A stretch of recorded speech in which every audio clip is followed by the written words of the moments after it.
Hello everyone, Earl Henderson, Primordial Defense. Thank you for watching. I have another Monday quarterback video for you. I'm going to play the entirety of this video without any interruptions, and then I'll go back and talk about things that are going on to better explain what's going on, and talk about things that I think that were done right and or done wrong. This is not a typical officer-involved shooting video. This is actually an in-custody death video after the police have arrested someone and have taken them to a holding facility. Without further ado, here we go.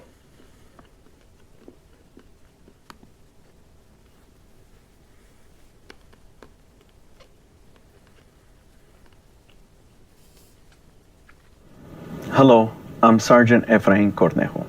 As part of the Milwaukee Police Department's continuous commitment to be transparent with our community, we created community briefings to provide information to the public regarding officer-involved critical incidents. Community briefings are intended to provide relevant information which may include video footage, audio recordings, photographs, and other evidence. It is our priority to release this information and inform our community as soon as possible, unless releasing the information will compromise the integrity of the investigation. When watching this video, keep in mind that this may still be an ongoing investigation. For privacy purposes, we have concealed audio and images of community members captured in this video. The video you are about to see may contain officers using force, explicit language, and disturbing images. Viewer discretion is strongly advised. Hello, I am Inspector Shannon M. Seimer-Tabasca with the Milwaukee Police Department. In this community briefing, I'm going to share with you information regarding circumstances surrounding the death of a citizen while in police custody within Police District Number 5 on the city's north side on the evening of February 23rd, 2022. This occurred within the temporary holding cell at the district station.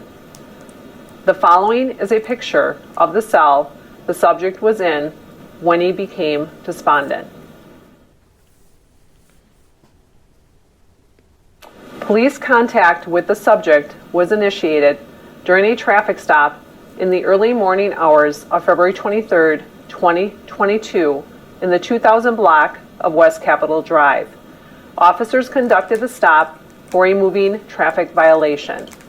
An adult male driver and an adult female passenger who was released from the scene occupied the vehicle. The driver was taken into custody for a Milwaukee County Sheriff's Department warrant, and a thorough search incident to arrest resulted in the recovery of narcotics from the driver. The subject was cooperative, and he was detained without incident or force. The following is the arresting officer's body-worn camera video of the initial traffic stop, where the subject had first contact with officers and was taken into custody.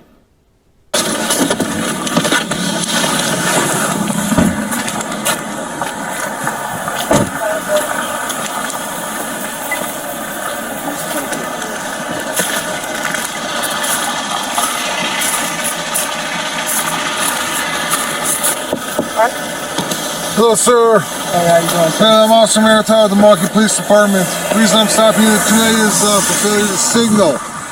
The lane change back there. Oh, all right. What's going on with? I also saw you put your hazards on. Is everything okay? I don't think I put my hazards on. Oh, okay. She probably was trying to grab my phone and probably hit the button. Okay. Yeah, that's all. Get your ID on you, boss? I don't. I can show you like. I can just get your name and everything real quick. Hold on. I can show you identification. Let me just get your name. Hold on 1 second. He was picking me up from the east side. He's putting me at 27th and Atkinson. 27th and Atkinson? Yeah. Okay, hold on. I'm going to just get this notebook out. Just tell me your last name. It'll be easier, sir. Yes, sir. Common? Common spelling? Yep.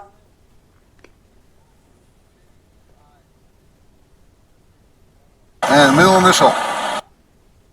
Date of birth. Where you live at? Where you live at, boss? I live on.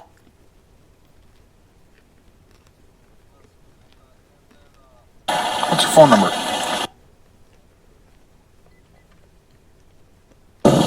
All right. And do you have insurance on the vehicle? No, I don't think so, sir. Is the vehicle list to you? Yeah, just got it. Just got it? Please, Hold on. 4067 North 4, Unit A. We have a female caller stating she believes someone's trying to get All into right. her home. Well, 4067 you say something, miss? I was asking him if I could take my seat. Oh, yeah, absolutely. All right. Just stand by. We'll be right back with you in a minute, okay, boss? Okay, sir. 4-6. What's up with Hey, Mr.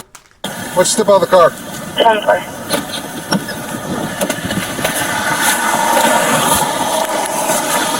Come here. Put your hands behind your back.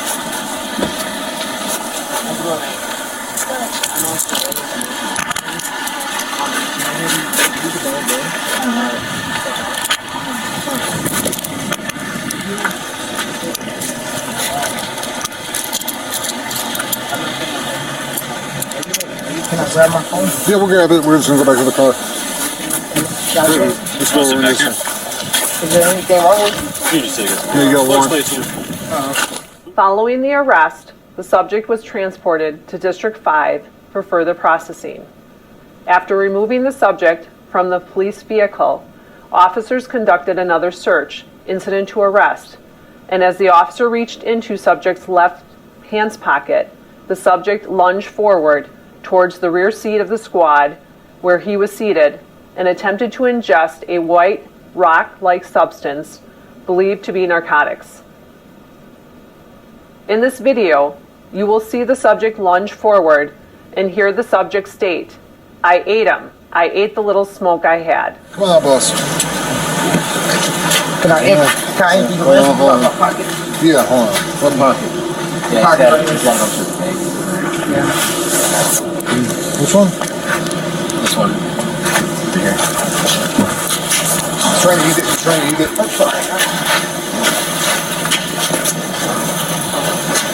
Alright, so there's one rock. Where's the other one? I have no more. I ate them. I ain't gonna. You ate them? I ate the little smoke I had.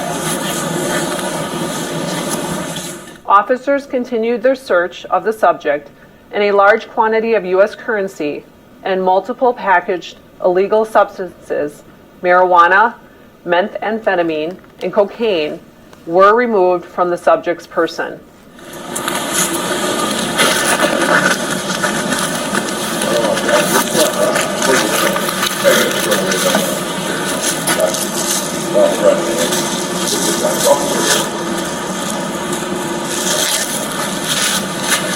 So what is that? Just here that I caught. Crack.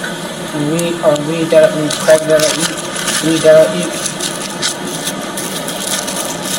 But honestly, I only had one piece. She shared with me. She what? She shared with me. My auntie, the guy at the car. It's not your auntie. It is. You guys are like the same age. How can that be your aunt? You know how old she is? She's 41.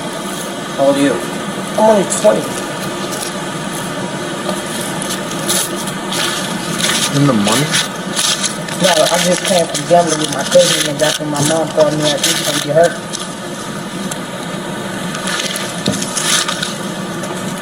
During the booking process, the subject was seated and handcuffed in the temporary booking room when he reached into his buttocks area and removed a packaged white substance, believed to be narcotics, that he placed into his mouth and began chewing.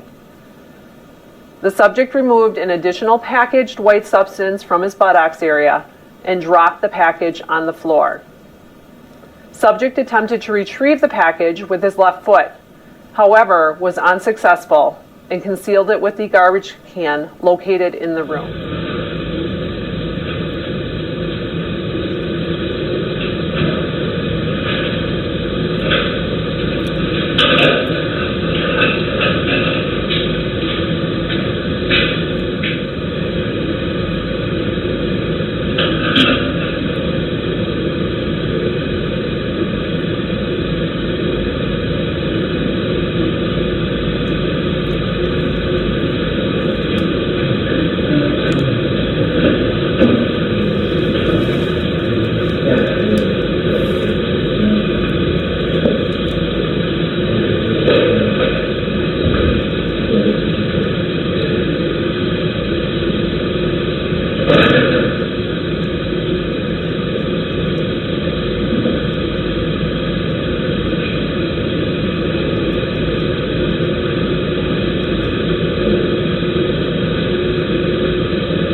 routine medical questionnaire was administered to the subject in which he appeared to be alert, following instructions, and completed the booking process without incident. The subject indicated he had ingested 1 rock and 1 ecstasy pill, and the booking officer advised the subject he should go to the hospital. However, the subject refused medical. The booking officer further asked the subject if he had any physical injuries, and the subject responded that his wrist had a mark from the handcuffs. Man, I mean, Eric, certainly I gotta do it too, so if you want to sit down, space that wall right there, how do you feeling? I'm sorry, Huh? Feeling intoxicated though? Inebriated? A little high? yeah, Okay. You're not dizzy or anything? I'm not busy. Heart rate's okay?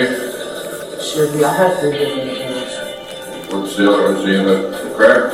Yeah, I can see it well. Ecstasy In the weak one? One rack and then one ecstasy pill? If you had more, I mean, be honest, you're not gonna be in trouble for that. I just need to know why you're here with us. Because I'm gonna need to go to the hospital just to check out your vitals and all that, just to make sure that you're okay. I mean, being high is one thing, I don't care,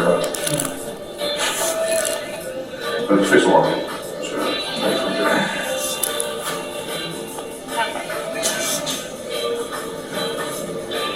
I already opened 2 ecstasy pills. What's that? I have a lot. You have a lot? I think so.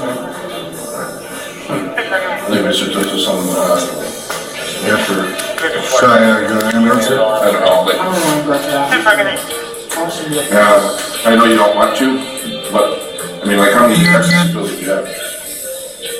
I mean, did you shove some in your mouth and the officer stopped you, or? 1.5. Huh? 1.5. The ones I threw away when he had me, I threw on the ground. So that's probably what the Alright, so you're being honest. One rock, 1.5 ecstasy pills, and it's weed. Yeah, I did get the And that was an hour before they stopped you. Yes, sir. Nothing since then. No. Okay. This is an example of the form the subject signed. The subject was then placed in cell block number 5 to await transport to the Milwaukee County Criminal Justice Facility. The following is a video from the holding cell area. You will see the subject being placed in cell block 5.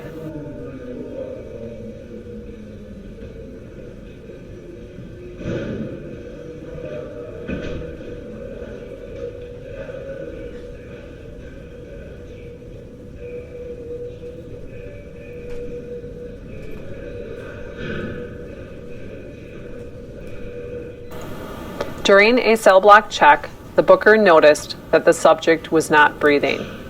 He entered the cell to check the welfare of the subject and then summoned assistance from other officers to remove subject from the cell block.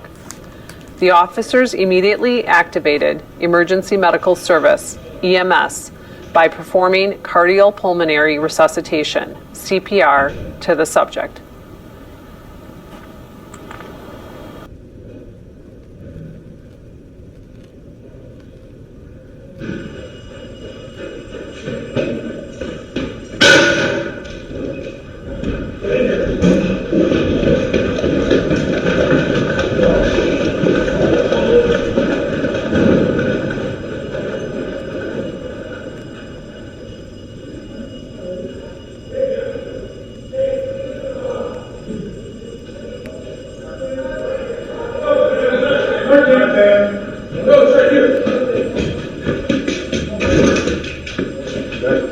I'll get medical on radio.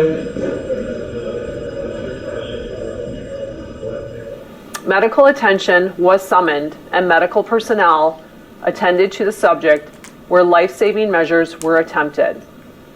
The subject was ultimately pronounced deceased by medical personnel. The cause of death at this time is unknown and under investigation. This investigation is ongoing and being led by the Milwaukee Area Investigative Team MATE with the Waukesha Police Department as the lead agency. The officers involved in this incident were placed on full suspension, and at the conclusion of Waukesha Police Department's investigation, They will present this case to the Milwaukee County District Attorney's Office for review. All right, let's get into this. So, the beginning of all this started with a simple traffic stop. Actually, it all began whenever he did whatever it was he did to get a warrant out for his arrest. So that's really when it first happened, or when this goes back to. But as far as this goes, this all starts with a very simple traffic stop over a turn signal. That is the gist of how a lot of things pan out. A lot of things just start off as something very simple, something mundane. No telling how many of these stops occur every day, and they're largely forgettable type of occurrences. Like, unless there was something that just really stuck out, no one remembers these stops. No one remembers, who specifically they stopped a year ago for a turn signal. No one remembers any of that crap. But little simple traffic things end up leading to big things. Now, it's not like this ended up leading to a big arrest. It did end up leading to them finding a bunch of drugs on him, and had he lived, there would have been obviously some more substantial legal stuff going on other than him just being picked up for the warrant that he had. But it all started off with a very, very simple, basic, what people will call a routine traffic stop. And there are people who think that these routine kind of traffic stops need to go away. And that's not a good idea. It's just going to end up leading to more problems. Now, this guy, it appears as though he may be performing work for a rideshare type of program, Uber, Lyft, whatever. He appears to have one of those things in his windshield. So this is how some drug dealers kind of create their camouflage, so to speak. They will actually do rideshare, and that gives them a legitimate reason for being out late at night and going back and forth to the same area multiple times, or going back to the apartment complex multiple times. So instead of them carrying all of their merchandise on them throughout the night, they can leave it at the house, and they can go to the house, pick up whatever small amount they need to make a sale for, go to the person and make that sale. That way, if they ever get caught, they only get caught with a personal, amount of stuff versus having a whole duffel bag full of crap that they plan on selling the whole night. So it's a pretty good way to camouflage their illicit activities. And then there's some who've just gotten these things. They don't even work for the companies. They've just basically bought it from someone, or they stole it, and they put that thing in their windshield as camouflage to kind of give a reason for, why they're driving around in a certain area back and forth multiple times throughout the night.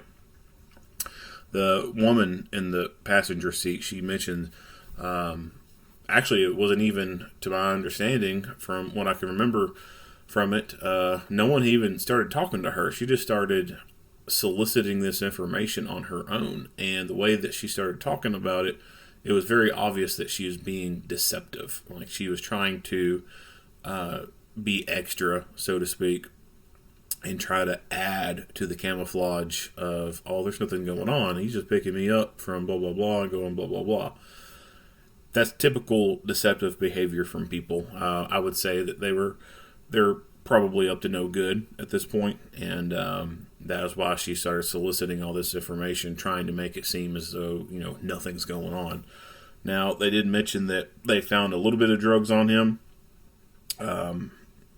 but it looks like when they get him to the station, they end up finding a lot more drugs on him. So that part wasn't very clear to me. It made me think that at the scene here, after they pulled him over, they did find some drugs on him. And if that's the case, then based off what I've seen at the station where they're pulling all that stuff out of his pockets, that tells me they didn't do a very good, thorough search on him. And that should be addressed. If you find something on someone, chances are there's going to be more. And if they found a little baggie on him and they've patted him down and his pockets are full of so much junk, well, then the pockets just need to be completely emptied out altogether, and all those contents can go in a little paper bag, evidence bag or whatever, and it'd be a thorough search to make sure he didn't have anything else in there.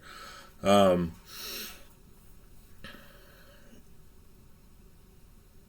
like I said, it wasn't like very clear and concise, but it kind of made me think that they found a little bit at the scene and then allowed him to continue on to the jail or the station in this manner.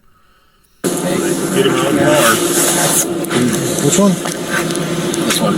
And he has already taken stuff out of his pocket, and it's actually in the car seat. And then he bends over like a bird and eats the stuff up off the seat, like a chicken eating chicken feed.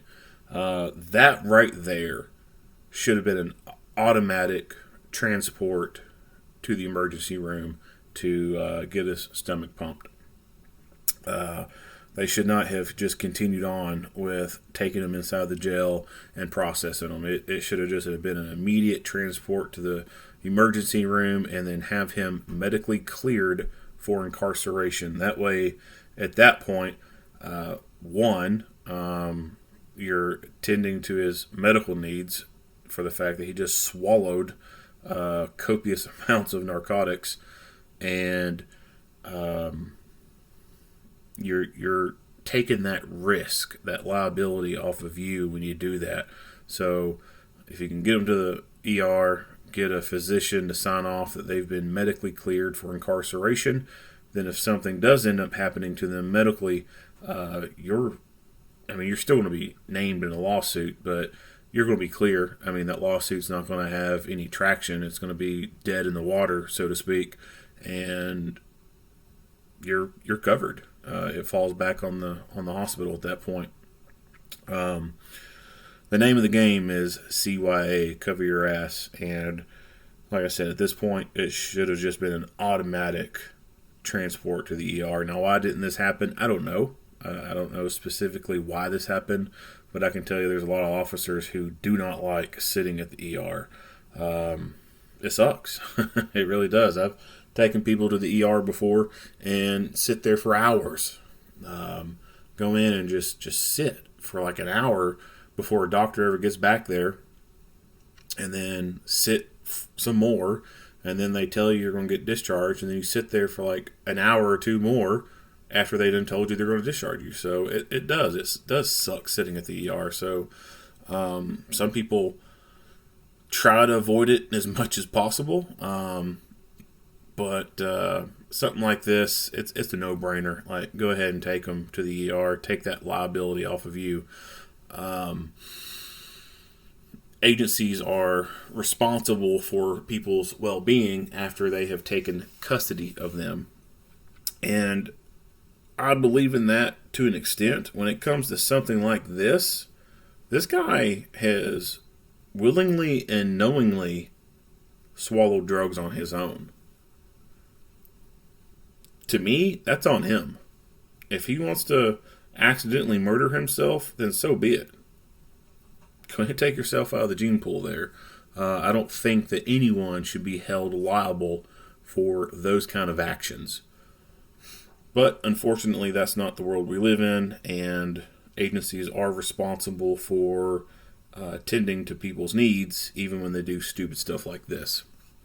So automatic trip to the ER should have been done at this point. Now get him over here to this little booking table. They've already pulled some stuff out of his pockets here. Notice we got 3 phones right here. 3 cell phones, lots of cash, and he's about to pull some more cash out.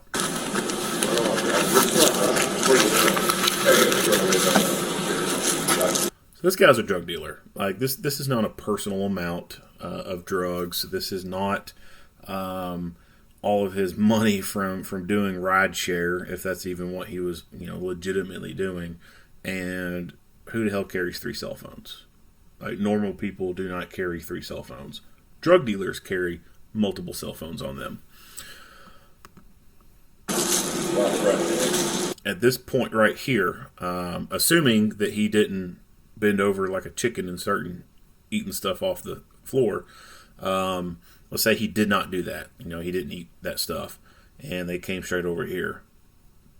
Finding all these drugs on him, that should have been an automatic take him straight to a changing room, shower room, whatever, with 2 officers and strip search him. Make him take his clothes off piece by piece. The clothing gets searched and have him go through the strip search procedure once he is butt naked.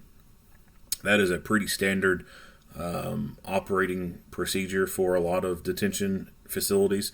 Once a person comes in and there's drugs that are found on them, they automatically get strip searched. If they have drug charges, so the police come in and all their drugs have been taken from them, but it's, drug charges, they still get strip searched because they could have it hidden in their butt cheek, like this guy ended up having it hidden in his butt cheeks.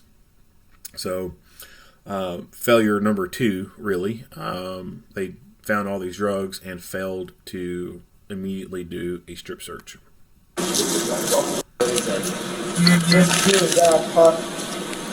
So this location that they are at, up on the wall, you can see it says Milwaukee Police. It appears to me that this is a Milwaukee police station that also has holding cells in it. There are some places out there where a police station has cells in it to house people, and there's some places that don't have anything like that. They just have a county jail that they lodge all of their arrestees in. So it kind of seems like to me that some of the people working inside this holding area are police officers, and I don't know how that works.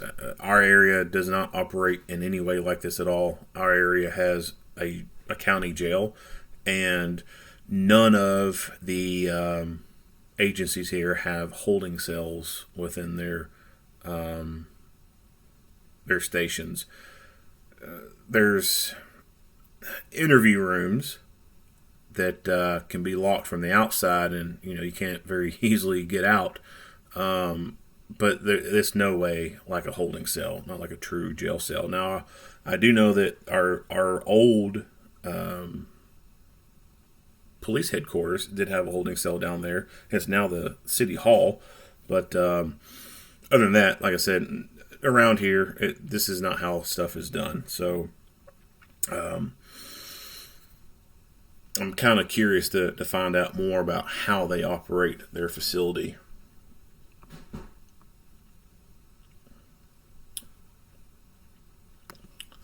So they get them back here, and we can't really see what's behind the camera, like what's going this direction. But it appears to me as though there is not anyone within immediate eyesight of him, because he feels very comfortable digging in his butt, pulling that stuff out, and eating it. And then you see him, it looks like he's trying to look around somewhere and see where someone's at. So I think he's been placed over here and he's out of eyesight, and they felt too comfortable with leaving him over here because they have these little eyelets here on the benches to cuff him down into. He's had drugs on him. They found drugs, and he should have been completely strip searched and put in the facility clothing, whether that is a jumpsuit or it's the scrub pants and top, whatever. He should have been completely stripped, butt naked, and put in jail clothes, and then brought over here and can be left alone, so to speak, without direct one-on-one supervision. So I think there was a lack of proper supervision over here. and he was able to dig in his butt, pull the drugs out, and eat them. Now, these benches right here with the cuffs attached to them, there are some areas that will do this, and there's some areas that don't allow for this. Our area does not have anything like this whatsoever. They used to, way back in the day. I think they got sued over something. I do remember reading a lawsuit that talked about a person being chained to a bench. But that was something from like way back in the 80s, and it's not done now. I know that in our area. So some places do this, some places don't. It can be an all right tactic, so to speak, to keep a person from just very quickly getting up, but it can be dangerous in the sense that if a person has not been properly searched, and you cuff them down to this bench and you step around the corner where there's a loss of direct one-on-one eyesight, then they can dig stuff out and do stuff with it. Luckily, this guy didn't have a gun or something tucked in his butt cheeks, because if he had a gun, that could have been very, very bad. Luckily, all he had was drugs, and the only person that ended up getting hurt was him.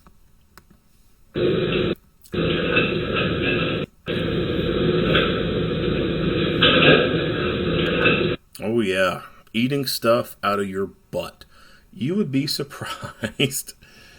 You would be surprised about how many people put things in their butt and hide things in their butt cheeks. Jail and prison is how do you say this without getting a community strike? Well, you can't say anything without getting a community strike. Jails and prisons involve a lot of activity involving a person's anus. Let's just say that. They will hide things inside of them, like legitimately, like take something and push it up their butthole to hide it.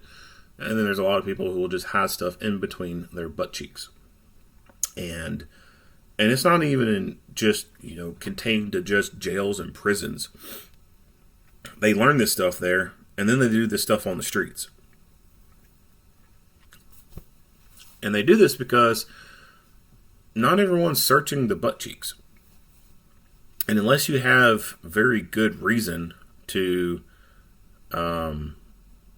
take your fingers or your hand or an object and go between the folds of the butt cheeks, then you can't do that. That would be a very easy sexual assault complaint. And not even the TSA does that. Like, when you think about airport security and pat downs and stuff, freaking TSA don't take their hand and push it in between your butt cheeks or anything like that. So they know this, and they know that that is a safe area for them to hide stuff, because no one's going to be digging in their butt cheeks.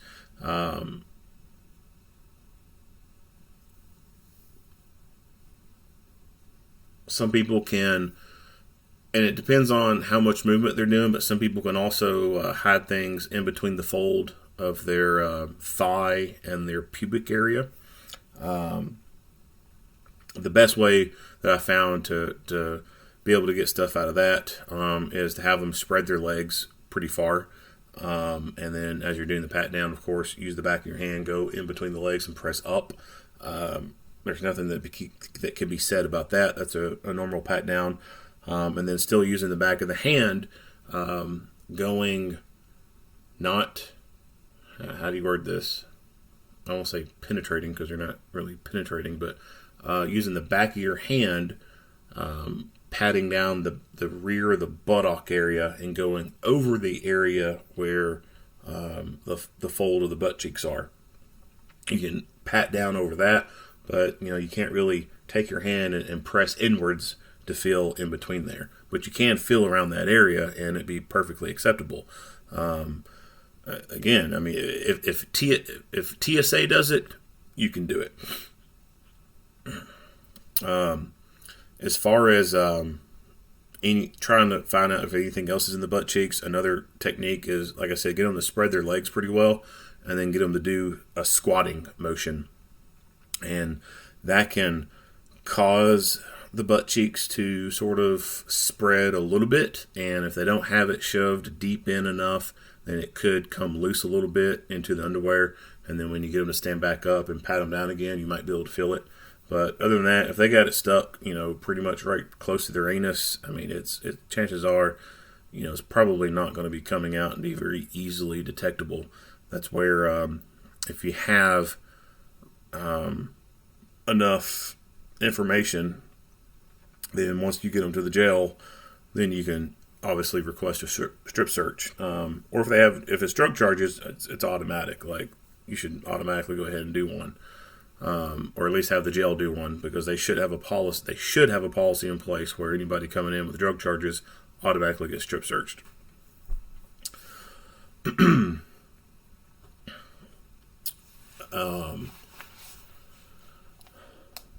And women do the same thing too.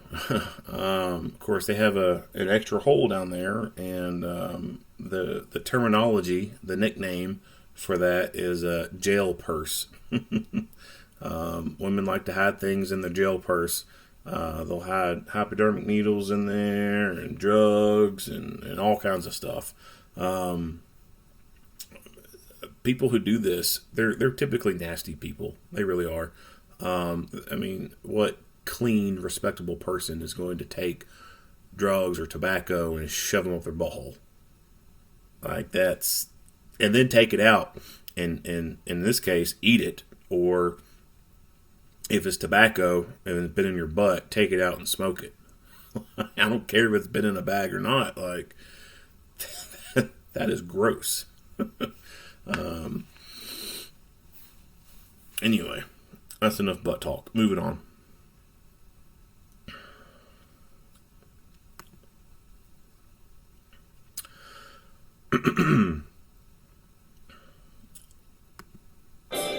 Feel intoxicated though? Inebriated? A little high? Yeah. Okay. You're not dizzy or anything? I'm not busy. Heart rate's okay? Should be. I had 3 different drugs. What's the other? Is in the crack? Yeah, The ecstasy and what? ecstasy And the weed much? One rack and then one ecstasy pill? If you had more, I mean, be honest, you're not going to be in trouble for that. I just need to know why you're here with us. Because I'm going to need to go to the hospital just to check out your vitals and all that, just to make sure that you're okay. I mean, being high is one thing, I don't care about. But it's face along.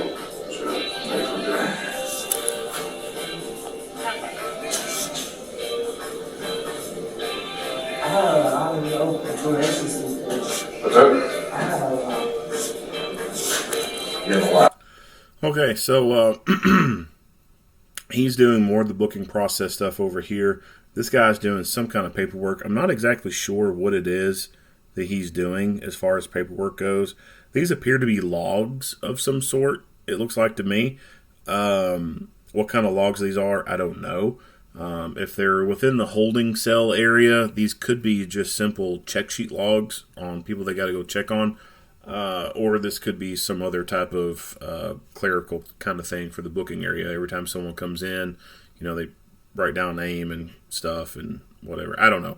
Jails generate a lot of paperwork. A lot of paperwork.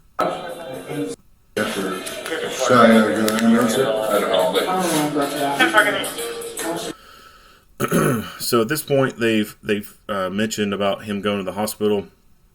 He's saying he doesn't want to go. But still, at this point, because the agency is still liable for things, or could be liable for things happening to him while in custody, he don't get to make those decisions at all.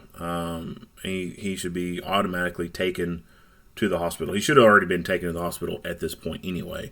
But after talking about ingesting stuff, this is when medical takes over. Now, some jails may have a nurse on site, and that nurse may work directly for the county jail, or in a lot of cases they are contracted. So there's like a company that provides nurses, and they just kind of like a temp agency in a way. It's like a nurse temp agency, and they'll contract through those, and there'll be someone who stays in the jail all night, and they could come down and take vitals and stuff, do a questionnaire, and then based off their guidelines, they may decide that they're okay to stay, or they may say they have to go out and be medically cleared by a hospital.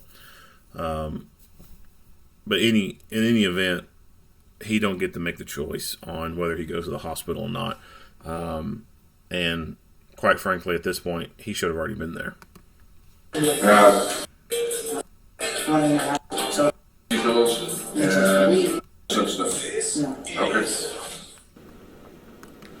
So this is an example. A typical sample of some questions that are asked in jail. So when a person comes into a jail, each facility is different on how they do stuff, but there is a lot of paperwork that gets generated when a person comes in. The basic information, the face sheet, I guess you could call it, name, date of birth, height, weight, eye color, you got any scars, tattoos, I mean the whole nine, everything gets asked, and that stuff gets asked, and that's one whole big sheet. Then it goes into medical stuff, and there's a bunch of medical questions that get asked. Are you suicidal? Are you thinking about suicide? And blah, blah, blah, blah, blah, blah. All that gets looked at and asked, and then there's usually rules for a facility, and they may just provide a copy to them and then tell them, hey, sign this paper saying that we gave you a copy of the rules. And then if medical has to come see them, then medical has their own documentation that needs to be done. So one person being booked in for something as simple as being drunk in public could generate, no less than 5 separate documents.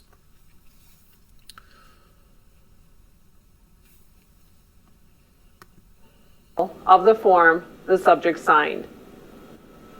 The subject was then placed in cell block number 5 to await transport to the Milwaukee County Criminal Justice Facility. So this criminal justice facility, I'm not really sure what that is. So they've talked about this being a holding area. The following is a video. And I don't know if the justice facility is their courthouse or if it's like a more separate, permanent jail type of facility. That was not very clear to me. Excuse me. So these are some pretty small cells, and these are pretty antiquated. I mean, there's not a whole lot of places that use bars anymore. This is an old school design, so I would not be surprised if this was a very old building, something before, like the 1980s, that is being still in use. There was a photo that they showed in the very beginning here.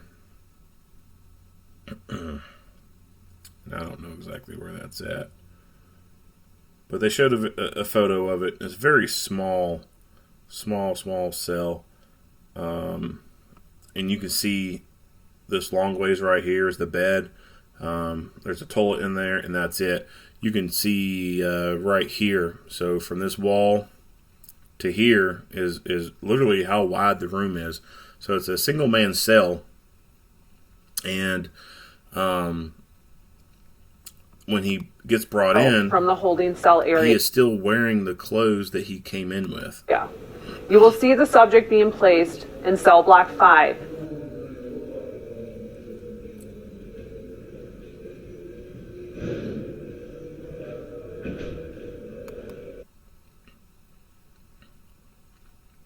So if this is just a little temporary holding place until he can go to the more dedicated jail, then It may be in their policies that people are allowed to wear the clothes that they came in with.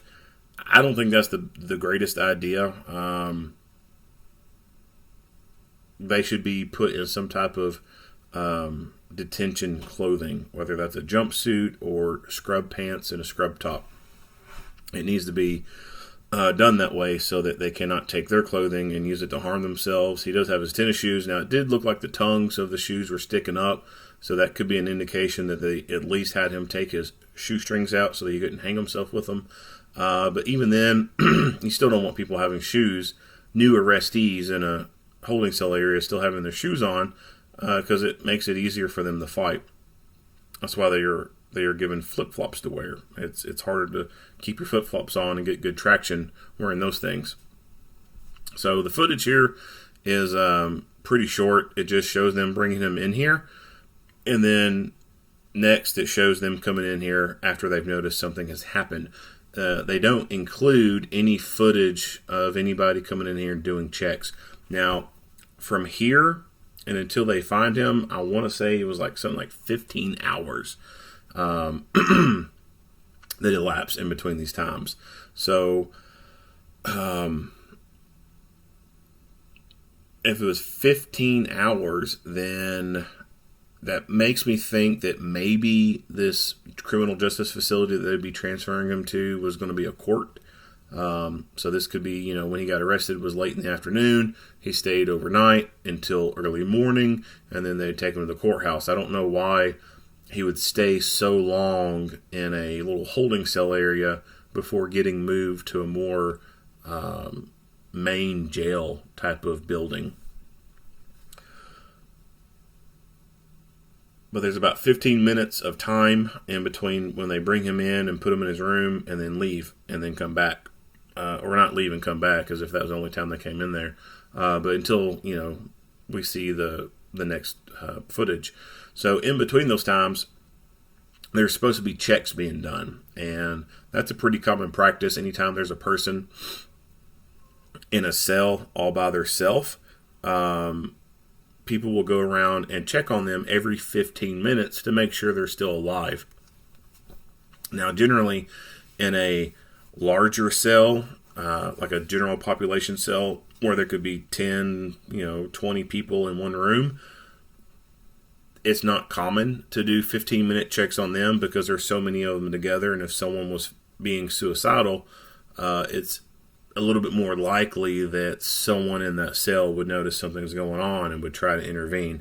I don't think that's the best mindset or practice to adopt, because you should not be relying on criminals to provide suicide watch for other ones. But it is a pretty common practice to only check on those people roughly once an hour. And when people are in cells by themselves, they get checked every 15 minutes. The article that I read had mentioned that, of course, they do 15-minute checks, so that means at least 4 checks an hour, and that once per shift, the commander should go in and inspect every cell and then document that on some type of form. I forgot what they called it. So we don't get to see any of that footage. We don't see people coming in and doing checks and then leaving out and going back to where they were. We don't see any forms up. Of course, these are bars, so you can't really put a check sheet up on a bar door. You can write on and just punch right through. And there's no check sheets on this wall. So the check sheets have to be out here somewhere, out past this door, most likely at a desk.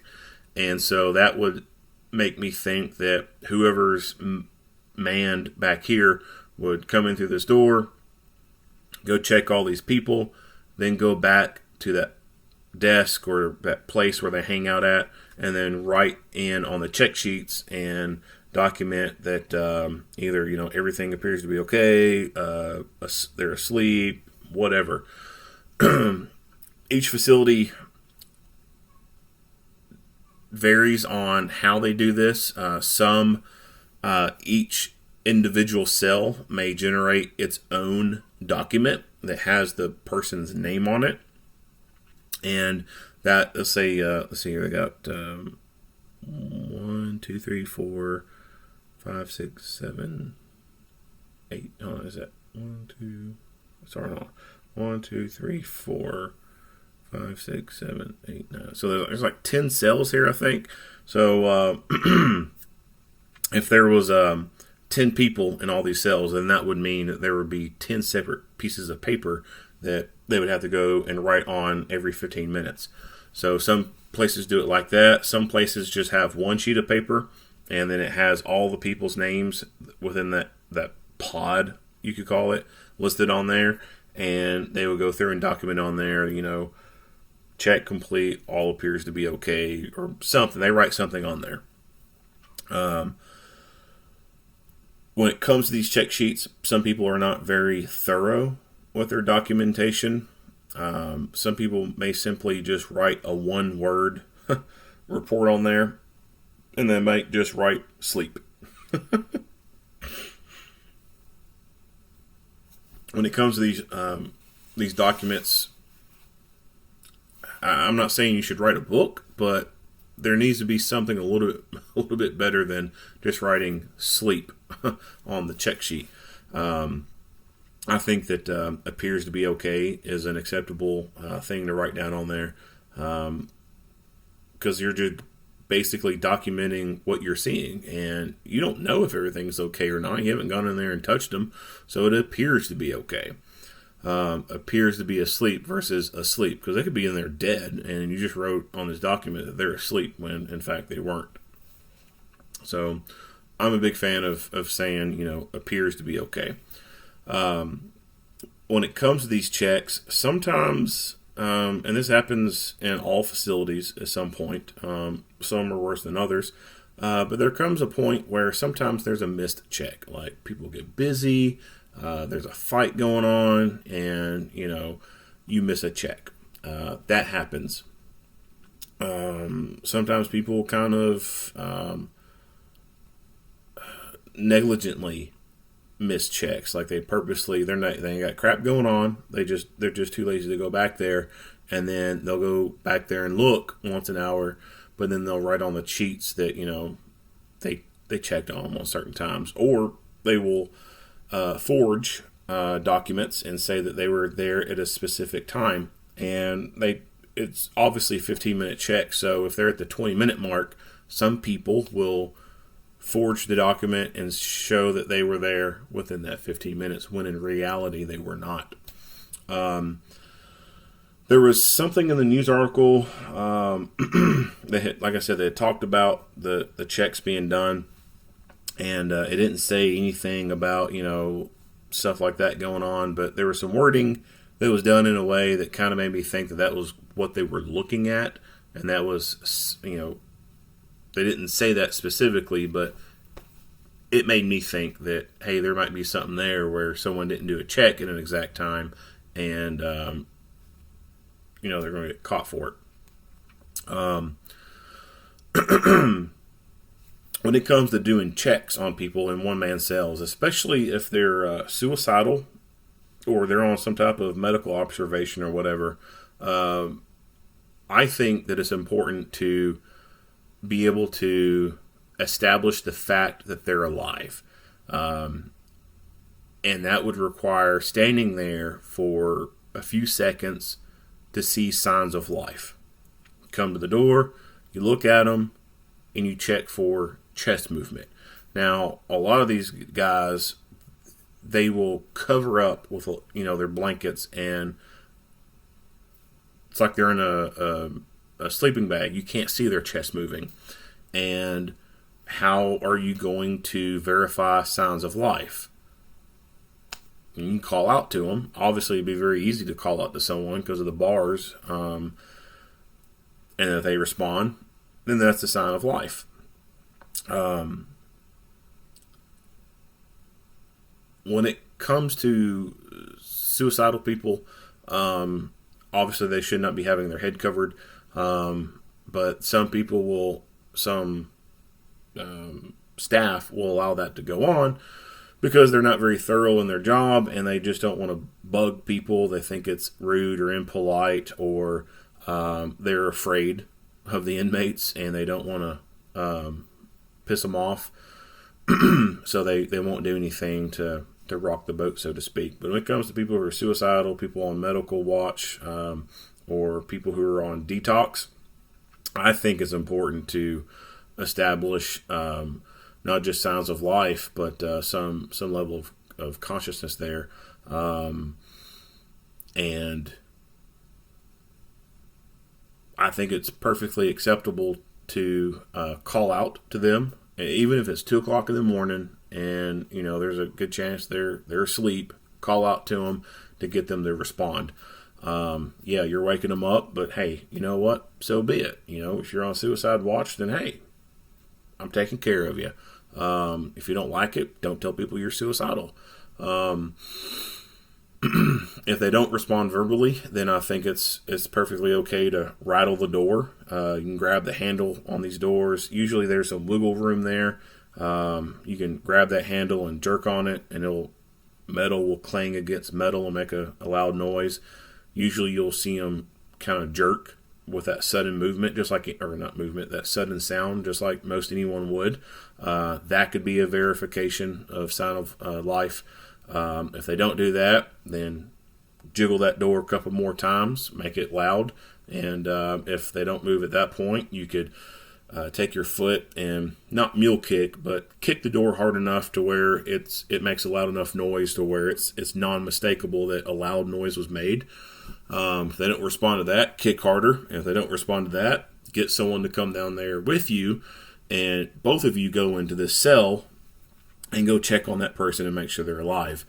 Some people will call that being rude, going over the top, but I call that covering your ass. And there have been facilities all across this nation where this exact thing has happened. Someone has been arrested, they've been put in this cell, and they overdosed on a drug, or someone was having some type of medical problem, like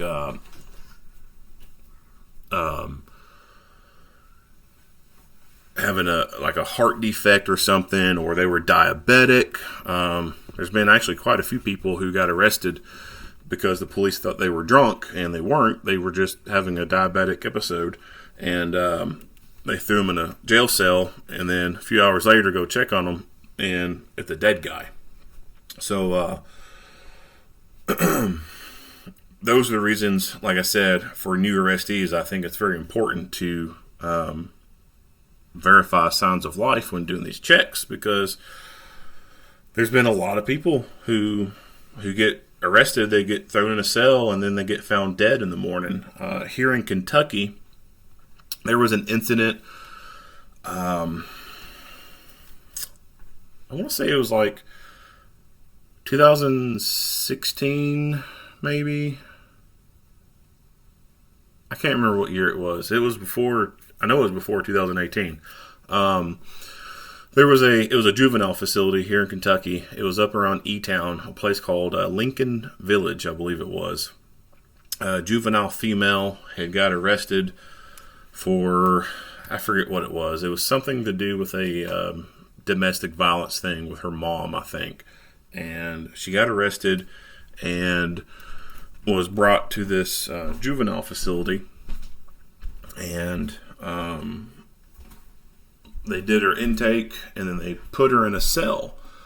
And this girl had a heart defect. I forget what it was that was with her heart, but she ended up dying in her cell. And it was nighttime that they brought her in, and people were supposed to be going back there doing checks on her, and the checks were being done. I think that there were some that were missed, and people got caught forging documents. But there are people who just kind of go back there and would just, look and then sign, and they wouldn't really stay there long enough to verify any signs of life and then go on. And then morning time came around, and they were serving breakfast, and I can't remember the details on it. I want to say that someone had attempted to serve breakfast to her. She didn't get up, and they continued on. And they were, at some point, someone finally decided to go in there and get her up. And When they did, they found that she was dead. And actually, rigor mortis had started to set in, so she was starting to get stiff. I think I've read an article for this guy where they said that he had rigor mortis and liver mortis setting in. But that incident that happened here in Kentucky, that ended up getting that facility shut down. Some people were fired, and then the people who were not fired, they were actually able to transfer to another state post within that juvenile justice system. And plenty of jails and prisons, or especially jails, plenty of jails out there named in lawsuits where people get arrested, they come in, and then they die in the jail. Some of them are suicides, like they purposely did something to themselves. But then there's some who they died of an overdose, or they had some weird medical thing going on with them, with their heart, and ended up having full heart failure inside that cell. And then, of course, some diabetic or whatever. Prisons, there can be people who die in prisons, but more of it occurs within the jails, the short-term stuff. And that is, like I said, that is the reason why it is imperative for new arrestees when they come in and they're having to stay within a holding area or the booking area, whatever the terminology is. They're in a single-man cell. Yeah, it may piss them off at 2 o'clock in the morning if you can't see their chest moving to knock on that door and wake them up. But if you don't do that, then you are setting yourself up for potential failure because you did not do your job. And I can guarantee you that somewhere in your training curriculum that was exposed to you at some point, whether it was PowerPoint or just straight on-the-job training, there's something there, I can guarantee you, that talks about you having to verify signs of life when you do these checks.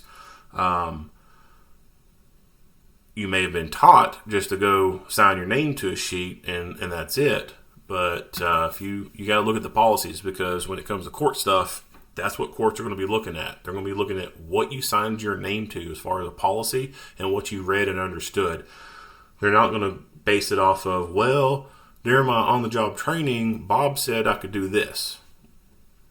Well, it's not written down that Bob said this. That may have been an accepted practice within that facility, but it's certainly not per policy. And when it comes to jails, policy is going to be your friend. If you can follow, as long as you follow policy, there's nothing anybody can do for you or do to you. I mean, you can be very by the book and be very strict, and everyone damn near hates you. But so long as you follow policy and you're doing everything you're supposed to, there's nothing anybody can do to you.